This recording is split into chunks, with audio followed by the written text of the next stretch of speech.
Hello, everyone. Thank you for joining us. My name is Daryl Urbanski, your host as always. And today we are joined by returning special guest, Alex Berman. Powerhouse in the B2B, SaaS, and sales world, Alex is the founder of Omni.us, a game-changing tool that's revolutionizing automated B2B client acquisition. With a track record of building a seven-figure agency, exiting 5 software-as-a-service companies, and authoring a best-selling cold email book, The Cold Email Manifesto, Alex's expertise is unparalleled. He's also the brains behind a YouTube channel with over 100,000 subscribers where he shares invaluable insights on sales, marketing, and entrepreneurship. Today, we'll dive deep into his journey, the secrets behind Omni.us, and his vision for the future of sales. So Alex, thank you so much for coming back here again, my friend. How you doing? I'm doing great. Thanks for having me. Yeah, it's good to do a follow-up. I feel like a few things have changed. I don't even know if ChatGPT had come out when we did our first interviews. For those that haven't listened to the first interview, you may want to go back and listen to that as well. I was actually looking over the notes and it was timeless advice. Will add well to this, I'm sure.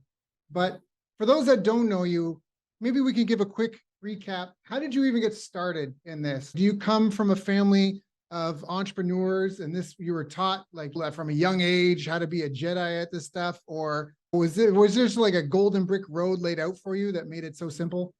I was actually from a family of entrepreneurs. My dad he invented colored latex gloves. And so so that was the first business that they started.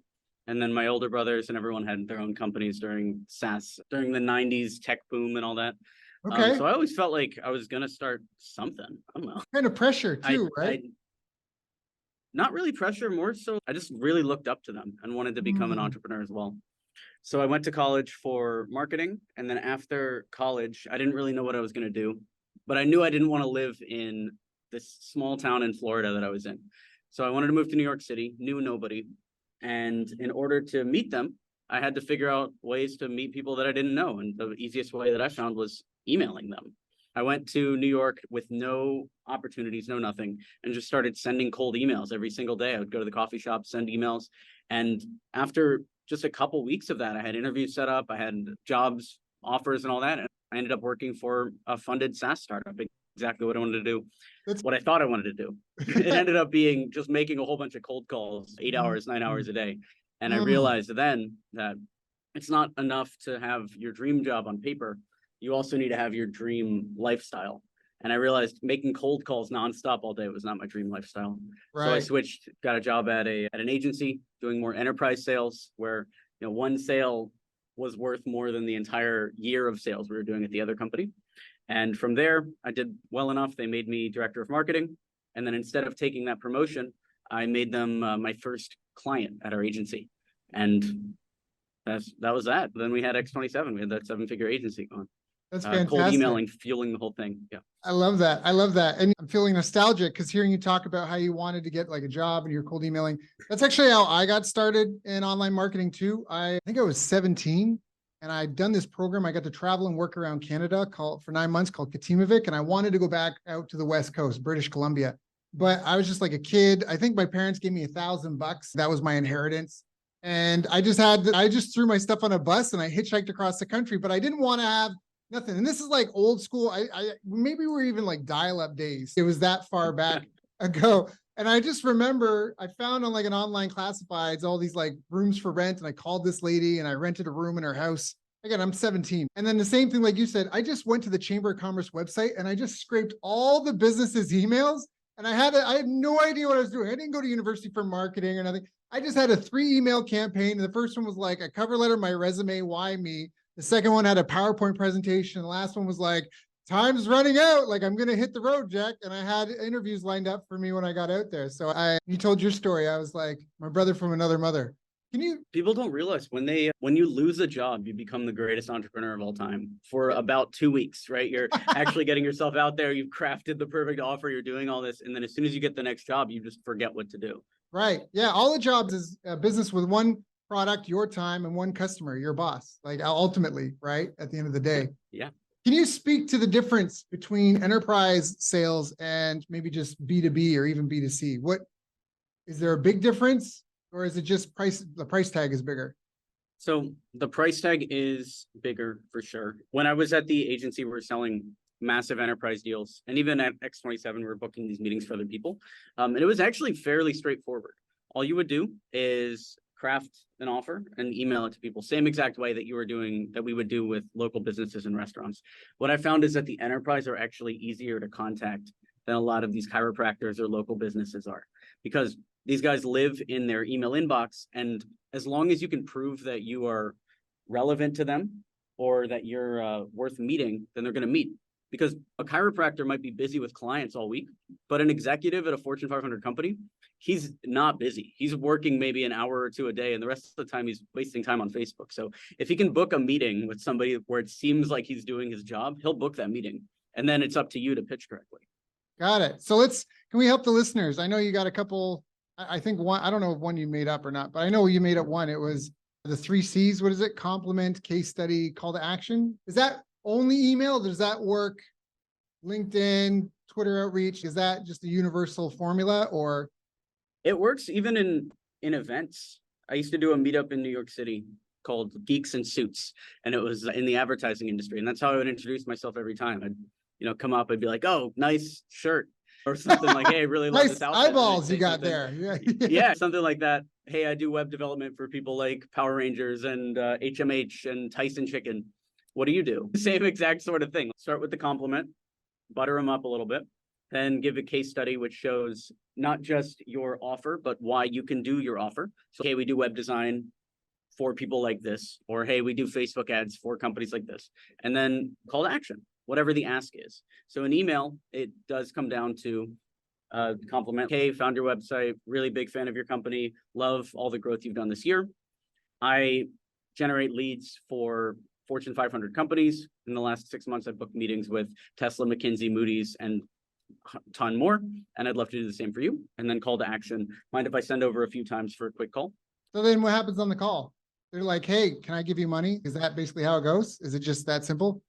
A cold email call is very different from an inbound agency call. Like a lot of people, this is another place they mess up. It's good you brought this up, because inbound, the big difference is people will come to your agency with a project in mind. Maybe they've researched you, maybe they haven't, but they at least have a project in mind. If you're selling websites, if somebody comes inbound, they probably want a website. If you're going outbound, you have to drive the entire project, meaning you have to point out the problems with their website and show them what you can do differently and how you can improve the business. And most agencies, when they start booking a lot of meetings with cold email, like they're doing cold email manifesto, they're following the YouTube channel, all that, they make that mistake. And they think that an inbound meeting is the same as a cold meeting. But you are the driver on your cold email based calls. You have to prove yourself. You have to speak in case studies, meaning every time a client asks a question. So yes. Like, hey, why are you qualified to do this? I can't just say, "I've been doing it for 20 years. I have to say something like, "I'm qualified to do this because I've worked with 5 of your competitors already." Yeah, exactly. 5 of your competitors already. 3 of them are succeeding. The other 2 are about to succeed with this. And you're next. Yeah. Like you have to really rehearse every single thing that you're saying, especially in the first 10, 15 minutes of these cold email meetings. I love this. I love this. So it sounds like now, is it a one call close for enterprise level clients? For enterprise, no. It really depends. If they are recommended to you, you can close them if you have a solid offer in one call. If it's a big enterprise, like the last one I did was TV Land. We got this crazy deal with TV Land for one of our clients. And in order to get them, it was one of these agencies that had worked with Netflix in the past on one of their social media campaigns. So we emailed a bunch of TV guys. We're like, "Hey, we did Netflix. You want to meet with us?" Something like that. And we booked a meeting and it was with the initial guy. And so after that initial screening, then we got a presentation. It was 20 people in the room. Wow. And we had to actually put together a PowerPoint presentation, do the actual screening and everything. And at that point, then we got sign off from the decision makers, but sign off doesn't mean a signed piece of paper. Sure. Then after sign off just means they have permission to now do the deal with us. So then we actually still had to do the contract phase, go back and forth with legal, do a bunch of calls. Our lawyers had to get on the phone with their lawyers type of thing. And then there you go, there's the contract. And that's that. So the enterprise level deals are a lot less simple than just shaking somebody's hand and getting $200 off of Stripe from them, but they are straightforward. It's not like we didn't know what to do, right? Like we met with the first guy and then he was like, okay, now we got to do a presentation. So we did the presentation. Then he's okay, now we got to do a contract. Then we did the contract. It's not like you're in unmapped seas here when you're doing enterprise sales. Now, how do you present? How do you present to win? How do you present to win? So I used to think you needed to do all of this design and all this craziness, but I met this dude, Tim, who's this enterprise level sales consultant. And the reason why I met with him is because when we were selling websites, it was this major university, like maybe top 20 university. And he was the tech consultant for this university, meaning he was the guy whose entire job it was to buy from vendors. And he took me through the entire process of the sale. Because first I sold him, and then he did the presentation to the university president. And I watched him write this presentation in about 5 minutes, just using the standard PowerPoint template, no fancy things at all. I think it was like 7 slides long. And it was just like the problem, here's the solution, here's who these guys are, and here's the timeline, budget, let's go. I actually don't even remember if the budget was there. It might have not even had the budget on the slide. So now that was all it took. And then since I saw him do that, that's how I do all my presentations, the same exact way. I just go through like very quick, barely put anything in the PowerPoint, and then go through it. Because what I realized is these guys want to know that you have it handled. If you put too much show and too much effect and crazy designs into the PowerPoint presentation, then they're going to go and spread it around to their team and get all the feedback and everything. But if the PowerPoint presentation only works as an in-person presentation, now they can't share it with anybody. They just have to approve the project. Ah, that's like a golden nugget right there. The presentation has to only make sense to the people in the room because you're there to explain it. Right. Yep. Now, does that work against you? Because I know some people, their ego, and this almost speaks to me. I'm going to be speaking with the president of Sandler Selling System Canada. And it makes me, I don't know if Sandler, but it almost sounds like their sales process to a certain extent, where for them, it's all about like it's 2/3 qualifying and like hot girl. I don't know if this is me, if you're the client for me. And then when all the details, then you almost, I think it's like your BANT, right? Like budget, authority, need, timeline. And once they answer all that stuff, their budget, their need, they have the authority, the timeline, they just have this 5-slide thing. Okay, here's your problem. Here's what the ideal solution would look like. Here's how our solution is that ideal solution. And here's what to do next. And it's like a slow pitch at that point. Is that? Yeah, exactly right. If they're qualified, they have budget, like you said, they have budget, they have the authority to buy, they have a need for it, and they're ready to move forward. Any other words you say hurt you. The less you can say, the better in that scenario. Got it. Got it. So what would you recommend someone that's starting up and maybe struggling? They've got a business. Now, I guess I should maybe qualify this, whether it's an enterprise level. Do you think everyone should just go enterprise? Or do you think that, yeah, let me ask that question. Do you think that more people should go enterprise that don't? I think the progression of your business is linear and the agency is just a stepping stone. Meaning you can start as a freelancer, then maybe move into agency, but you need to move into courses or consulting or something that doesn't require trading your time as quick as possible. Right. And then what I've been doing is using that money to build software as a service projects. For instance, our last one, I was running the lead generation agency, X27. Then I made a cold email course called Cold Email University. Yep. Then I used the 20-30K from that one to build a Omni, the cold email tool. And now that's what we're pitching. I also did this with a LinkedIn app. We had our LinkedIn course, LinkedIn X, and then we used that to build Taplio, which grew to 50, 60,000 MRR. And then we were able to sell that for, it was over $2 million, Taplio and Tweet Hunter together. That's fantastic. So that's been the most straightforward path. But without the agency step, it's very hard to figure out the skills that you can pitch via courses. And I used to be all in on the just do agencies as a lifestyle, but man, eventually those constant meetings, the clients, getting back and forth with you all day, even dealing with the team internally, that gets to you, especially when you realize you can make the same amount of profit by selling like 2 courses as you can by dealing with an agency client.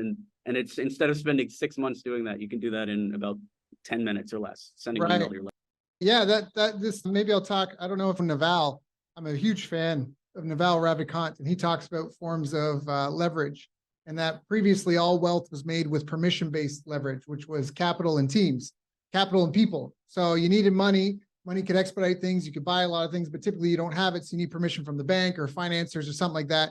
you have to answer to them. And then the other form of leverage was people. And either you had to get their permission to come work for you, either voluntarily or for monetary compensation. And even if it was slave labor, you still needed enforcers. So at some level, you needed permission from someone to make the people angle happen. But now we're in a new area where there's media and code. And media is, like we said right before we hit record, you've got YouTube videos. I have podcasts that I've recorded in 2015, and I still get downloads from those. And that hour is so highly leveraged. And same thing with code, the cost of replication. So it almost sounds like what you're saying by doing the agency, even if someone's not in the agency space, you have to really identify what problem you solve first and learn how to solve it. And then you can either do a done for you at a high ticket price, a done with you, which is your course with some maybe coaching, or just a do it yourself. Here's the course. Is that a fair approximation?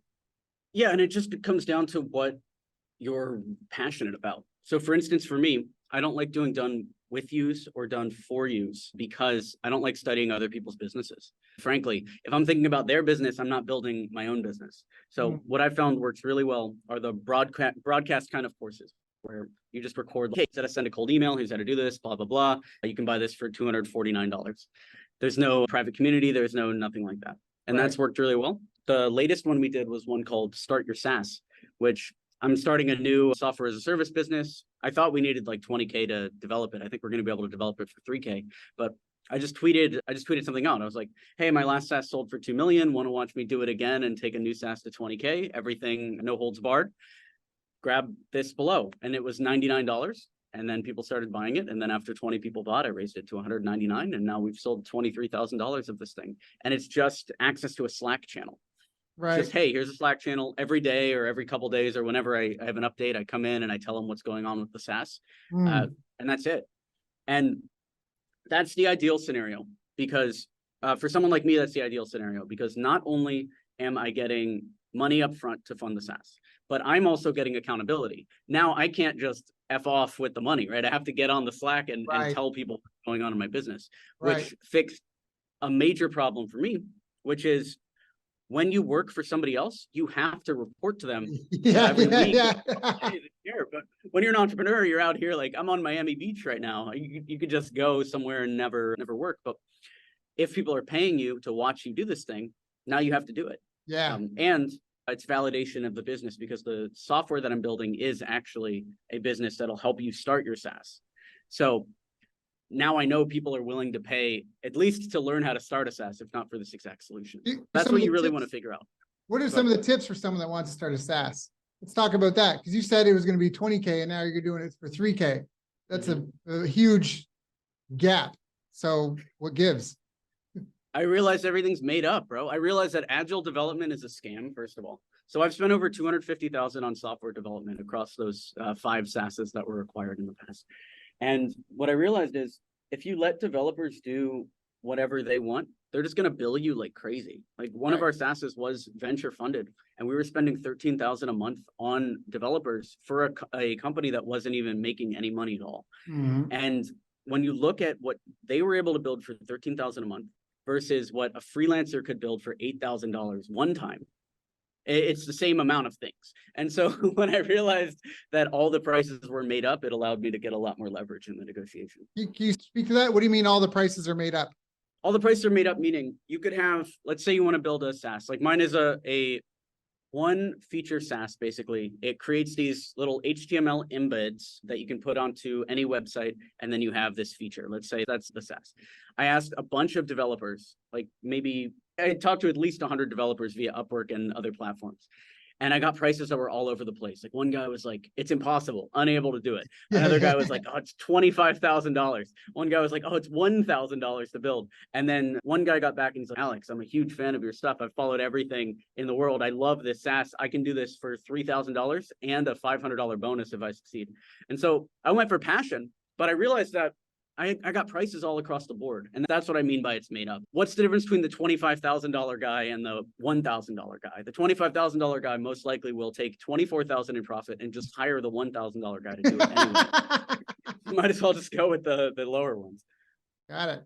So any things to look out for? I know a lot of people you hit. I know a guy that was trying to get a platform up and going, and it was just a money pit.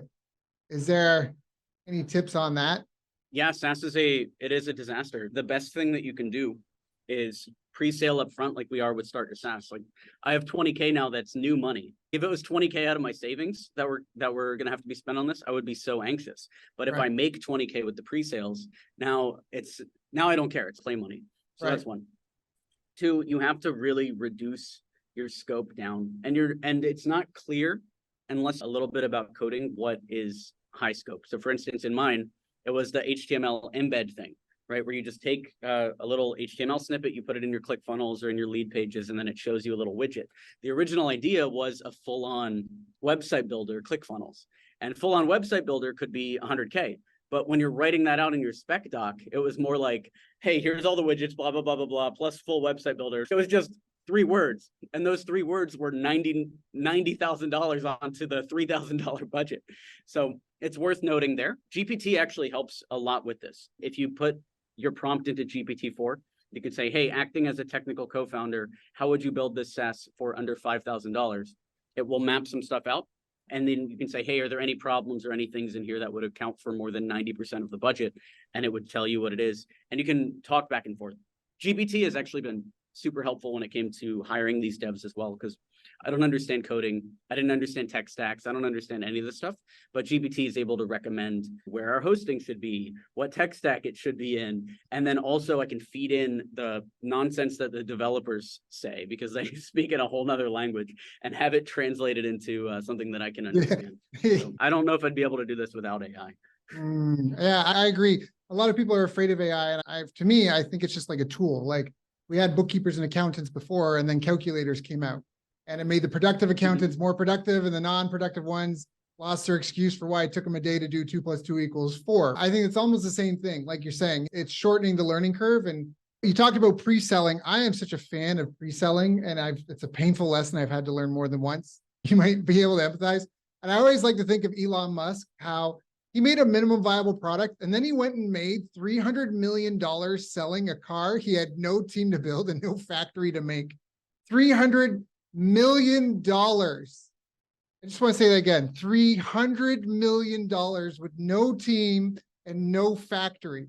Yeah. So now you talk about pre-sales. This is all cold email? No, this has been leveraging the audience and the email list. So what I found is the more trust that an audience has in you, the less you have to say. Similar to what we said with the presentation, right? You get into the presentation, you've already been talking to them for a while, so you can have a much smaller presentation. Similar with building your course or you're doing your pre-sales for your SaaS, whatever. The more trust they have, the less you can say. No, I just sent out that one tweet and we sold 30 or 40 of them off the tweet. And then I started sending emails to the list. I started talking about it on the YouTube channel, things like that. Yeah. Don't discount having an audience, and don't discount using every single thing at your disposal to win.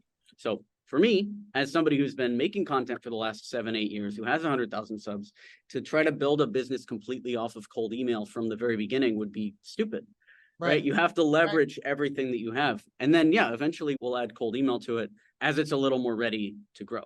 Cold email is very similar to cold traffic, meaning if you don't have your offer lined in, if you don't have your offer completely locked in and ready to go, you'll waste a whole bunch of time that you won't waste if you talk to audiences that trust you. Because for instance, I can talk to an audience that trusts me and I can say, hey, why didn't you buy this? And then they'll tell me why they didn't buy it and I could make improvements. But if you go to a cold person and they don't buy and you're like, hey, why didn't you buy this? They'll tell you unsubscribe or F off. Right. Yeah. So use the warm audience's trust in order to get the product to a point where then you can leverage cold. And then once it's ready, send cold emails, run ads to it, do everything that you can to get the word out. But don't do that before the product is ready. The good thing about having an audience is you can make money before the product is ready. Can you speak to that a little bit? In today's day and age, a lot of people, because of COVID, were forced online, and maybe they were great. I'll just shut up. Just leave it at that. Can you speak to building and nurturing an audience, especially once you start getting to scale? It might be easy when you've got 10, 20 people, but how do you 100,000 subscribers? That's a lot of birthday cards. Yeah, it's a lot of birthday cards. I found it's the same with 10 to 20 people. If you show your YouTube video to 10 people and all of them hate it, 100 people are not going to love the video. That I think I used to think that, oh, if I just got more eyeballs on this thing, maybe it'll get better. And it's like art that nobody's seeing. But that was the biggest realization that I had, bro. If you show it to your mom and she hates it, adding 100 more people to look at it is going to be 100 more people that hate it. It's not, the thing needs to actually be better. So that's what I've realized with the YouTube channel. I just feel like it's me talking to a camera. And as long as I speak the truth, and as long as I speak to ideas that are somewhat relevant to people, then they'll continue to watch. And we have pretty easy problems to solve, right? Anything related to wealth, honestly, people like. So as long as I'm talking about how to generate leads for your clients, or even whatever we talked about on this podcast, like stories from the field, things like that, then we're good to go. Because my audience is, it's either young people who've never done it or older people who've never done it. Both of those guys need the war stories, and they need tactics so that they feel like they have a box of things like, oh, if I ever need to start a business, I'll just watch Alex's channel and do it. So I'm going to subscribe. And then there's the people that are actively in the field who need the more in-depth tutorials and need to actually implement. You make a lot more money off the first two types of people, but the third type of people are also newbies as well. Newbies. That was a real eye opener for me when I was in martial arts. I realized at a tournament once that the white belt division was always the biggest division at all the martial arts. And it was not even close. Like it was 80-20, where 80% of the people competing were all white belts.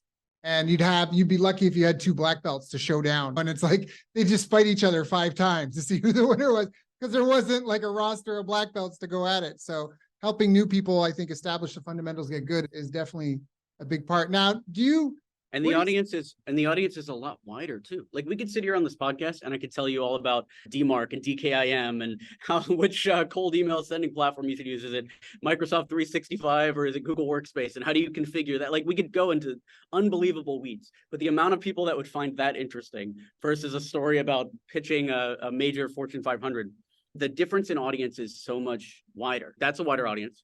And then if it was something else, like maybe it was an embarrassing story from high school, the audience would get even wider on top of that. Right. So it just depends on how many people find your story interesting. Yeah. And then it's a trade-off. Like we could talk about DKIM and the setup, everything that I just talked about, but will those people necessarily pay me more than the ones that are hyped up about entrepreneurship? In my experience, no, they won't. There's a lot, like, yes, if we talk about like high school embarrassments, those audiences, that's meaningless. Like you're not going to monetize those. If you talk about hardcore business tactics, super advanced black belt level stuff, that is also monetizable. But if you find that hybrid where you talk about mostly newbie stuff with that business edge, then you can monetize that stuff because all of those guys want to become advanced and they'll pay for it. And I think there's also first off, you make me feel bad, Alex. I was about to ask some deep in the weeds questions and you're like, don't ask those because no, we will. I'm just busting your balls, man. It's all good. But I also think there's might be even a deeper reason of what you're saying is that, like, I learned in martial art, like I did jujitsu and I trained with Hickson Gracie at his school in Tokyo for a couple of years before opening up my own. And one of the things, like, I pick another Gracie, Hodger Gracie, he won a bunch of world championships. And what I think made him so sensational was everybody knew what he was going to do. He was going to take you down. He was going to get you a mount. And he was going to gi choke you from top mount. And it didn't matter who it was. He would take you down, get to mount, and gi choke you. And these are things that you get taught in your first 2 months of training. And so when you talk about the newbie stuff, I think there's like virtue is doing, I heard this somewhere, that virtue is doing the common uncommonly well. And a lot of times, at least for me, when I help a lot of people, even if they seem advanced, when you really get into it with them, they're missing a fundamental. And that might even be part of why when you talk about the newbie stuff, you're talking about the fundamentals. And those fundamentals are fundamental. Like, again, to go to jujitsu, Eddie Bravo's got all these, like the electric chair and the rubber guard, but that shit just doesn't work on advanced people. It only works on the unaware. It only works on the people that don't know. I trained with UFC middleweight champ Carlos Newton, and he was talking about how everyone's shy. Like the other guy's shy, and the most equal, no fight is a fair fight, because if they were, they'd be the most boring fights ever because nothing would happen. Like it would be so close. It would be so fair. So what you want to see is you want to see someone who completely outskills the other person, just slap and dummy the guy around. That's the most entertaining thing, right? It's just see someone have the snot beat out of them. And that means it's not a fair fight. One guy was clearly better, right? And so this is this kind of misconception. Like people may think, but when rubber hits the road, fair fights are really boring to watch and you want to have an unequal thing, but it all comes back down to fundamentals to bring that full circle. But I digress. I did want to ask Alex, in the world of AI and all this, what is happening? Is email going away? Can we talk about that a little bit? It's becoming a lot harder to spam for sure. There's a lot of people in the cold email space now. The biggest trend is using these tools to send tens of thousands of emails a day, which used to be the old trend. My content was a reaction to the old spammers. And I was like, why are you sending 10,000 emails a day? If you just send one good email a day, you'll do better than those 10,000 spam emails. Right. And I've proven it time and time again. When we first started our agency, I only used to send 40 emails a week. And that was enough to book $600,000 in business in the first couple months. And so now people think it's changed. They think that personalized approach has gone away. And so they're spamming and spamming harder and harder. And AI is attacking that. And AI can figure out if your email is spam. And it'll figure out random variables that they didn't even used to be able to track. In the past, they used to just block your email address. Now I've seen coaching students and other people where it's blocked their name. So let's say your name is Liam Hemsworth. Any email that's got the word Hemsworth in it now has a 90% chance of going to spam. And so we've started spin taxing their name if they do want to spam. They'll go LH or Liam H or L Hemsworth just to try to get around that kind of stuff. Really? But they'll spam block things like the area code of the phone number in your signature, or the redirect of the domain. It used to be like, let's say you were sending from a masked domain. Let's say you're sending from like googleagency.com and then redirecting that to google.com, which is your main business.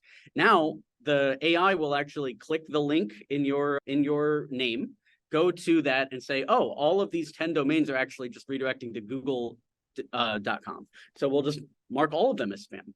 And now you can't re-roll as easily. And so you have to change providers, like I did talk about before. You have to move from Google. You have to send some emails from Google Workspace and some from Microsoft 365 and some from your custom SMTP server that you set up. If you want to spam, it's hard because everyone's trying to take you down.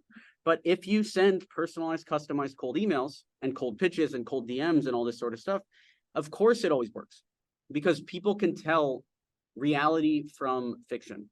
People can spot templates, and what I've found, and this is a new finding, is people can also spot AI. We didn't know that until AI existed. But you can go out there and you can write the best cold email script in the world.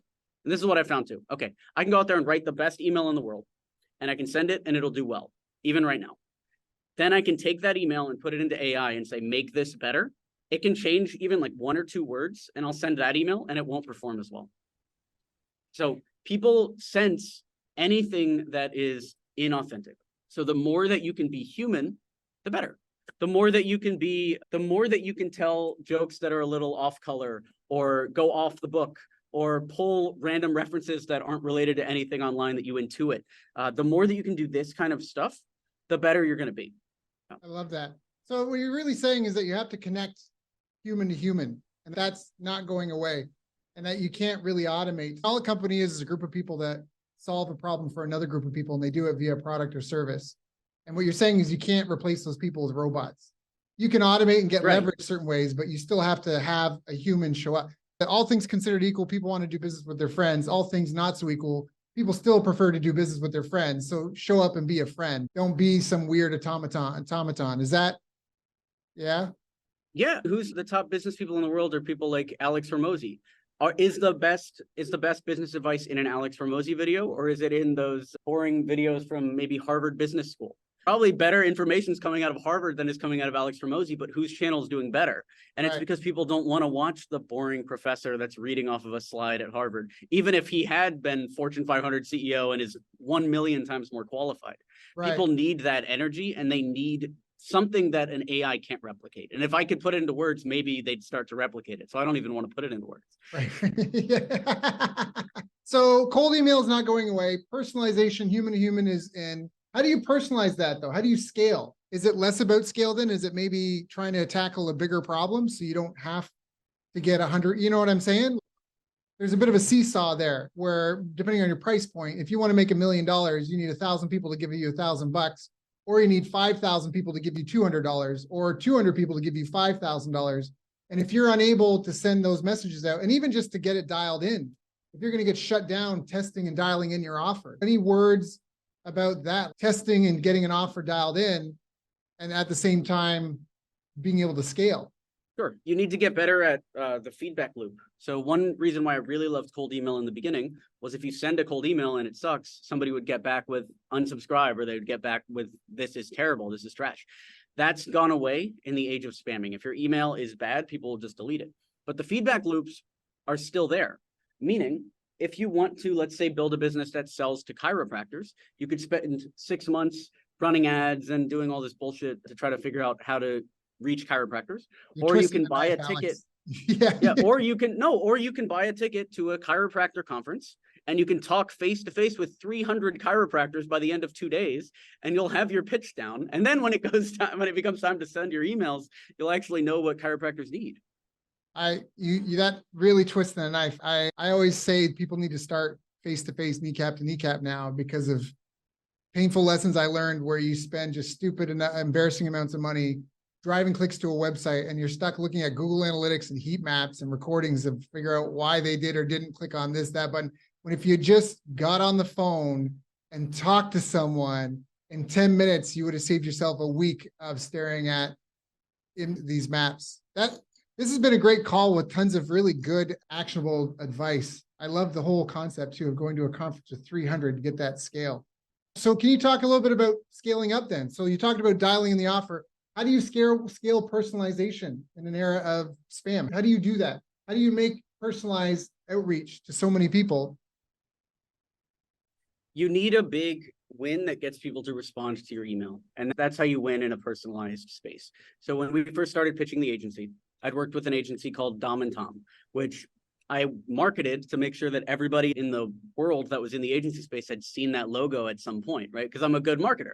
So I took that logo of our client and I put it on the top of all of the directories. We're buying the sponsorships, we're doing all this.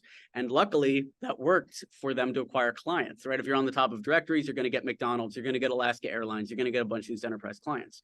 So then after 3 months of work with this client, I now had work with a client that is a celebrity in the industry and who I've gotten massive results for. And so in my email, I just had to email people that were in the industry and say, hey, I was the mastermind behind these guys and I got them these clients.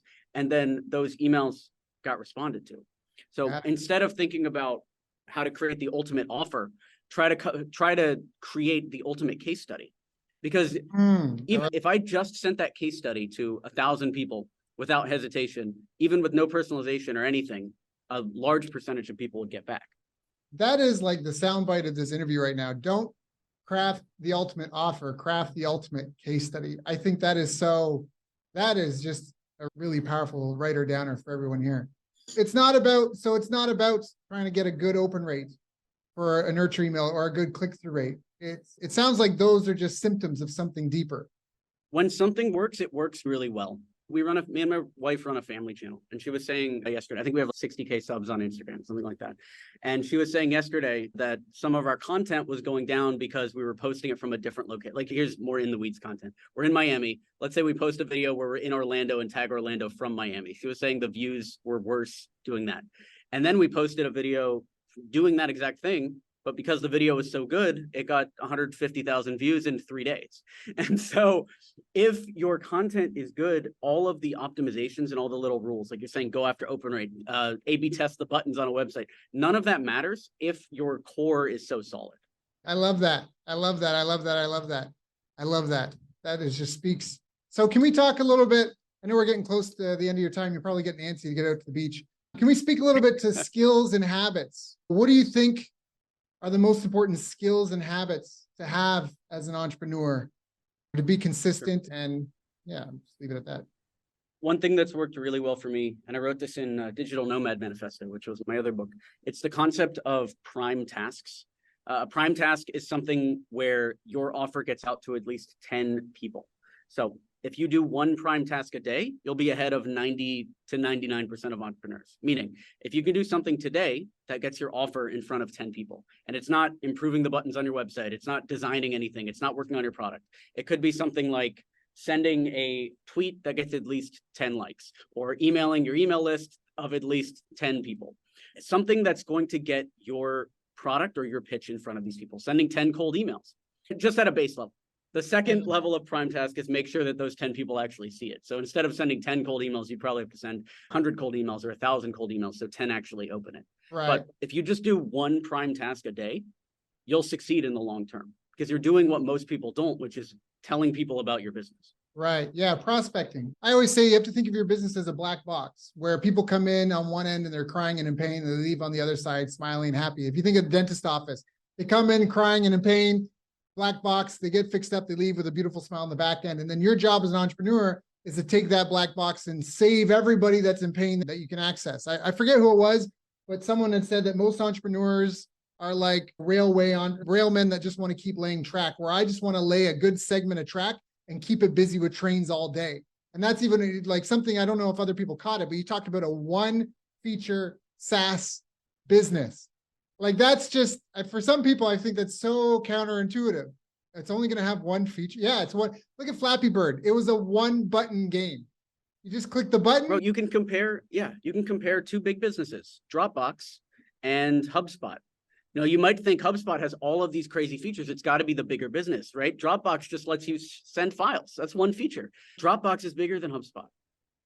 So you can build gigantic businesses off of one feature if you just make sure that feature is valuable enough. Solve one problem really well. Yeah, I think that's really powerful.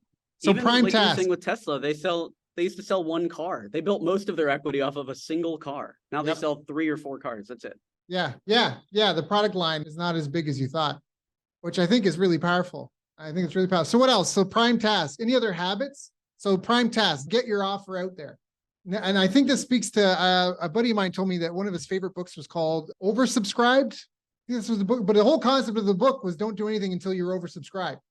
Don't build a product until you've got 20 orders type thing. Don't stop testing your marketing until you've got a waiting list of customers. Like you need everything you do, you need to make sure that you're oversubscribed. Essentially, it's almost like the 10X concept. Like you just need to make sure that at every step of the way, the demand is so much. Look at Apple before they launched, people are lining up outside the door, right? So I think that's and that's almost what you're speaking to. And the prime task is almost the same thing. If a lot of people are like, oh, I've got all the clients I need. Oh, if I had 20 more customers with money out, would you find a way to take care of them? Of course you would. So are there other skills and habits?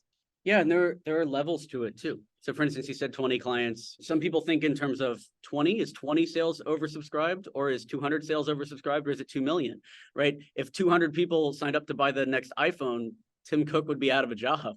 Right. He would kill himself. Yeah. You got to think about the levels of business that you're playing at. And this is one thing that I could get better at as well. Like, why am I only selling 200 copies of Start Your SaaS? Yeah, it made us 20K or whatever, but why am I not saying I'd fail if we didn't sell 2,000 or 20,000 or 30,000 copies like some of these major businesses are doing?